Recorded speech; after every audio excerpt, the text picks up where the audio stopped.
the original peanut butter and jelly then. But what is that feeling like when you know that it's coming to an end? You know, it's amazing because, you know, you start the years of your career off explosive, athletic, quicker, faster than everyone. And then, you know, later in your years, you know, those things, you know, they go away. But you still have the skill set and you have the experience.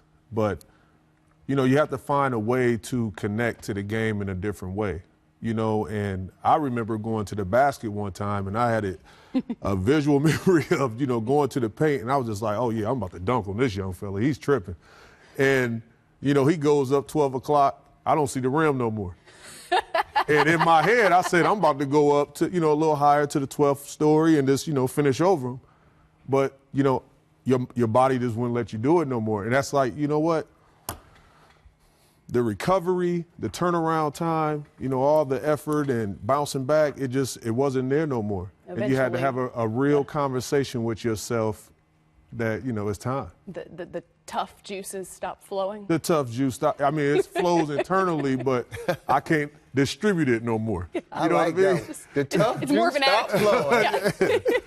What, though, Coach, is it like as you've watched so many players not only experience this, but perhaps resist it as well? Well, you're afraid because you've been doing this all your life. For me, I didn't make it into the NBA until I was 26. So I'm 39. We're playing in L.A., the Clippers, and I'm guarding Corey Maggette. And I always prided myself on being a tough defender and knowing my scouting report. And you know Corey, he's going right. Yeah. And I knew he was going right, and he was isoing me on the wing. And my mind was telling me, jump on that right hand. And by the time the message went from my brain to my legs, Corey Maggette was gone. And then I said, okay, I got to figure it out. So then he takes me into the post. And I was always strong for my size. I used to bench press 360 pounds when I played. And that young boy took me in the post, and he whipped my, can I say this? ASS. I think you can spell it, yes. And so after the game, we won the game. And I'm sitting in my locker with my head down, and KG, Kevin Garnett, is like, what's wrong with you, old man? I mean, we won the game. I said, KG, did you see that young boy whip me like he did tonight? I said, KG, I knew everything he was going to do, but I couldn't stop it. And at that moment, I realized I wasn't good enough. And I always made a promise to God, because when you're trying to get to the NBA, playing in the CBA and playing in Europe, I made this promise with God. If you ever let me play in the NBA, I will never, ever sit on the end of the bench and take a job from a younger player. Never do that. And at that moment, I knew. And that summer, I started to train. Kevin McHale called me, wanted me to play one more year. I drive to the park where I would do my running, and I couldn't get out the car.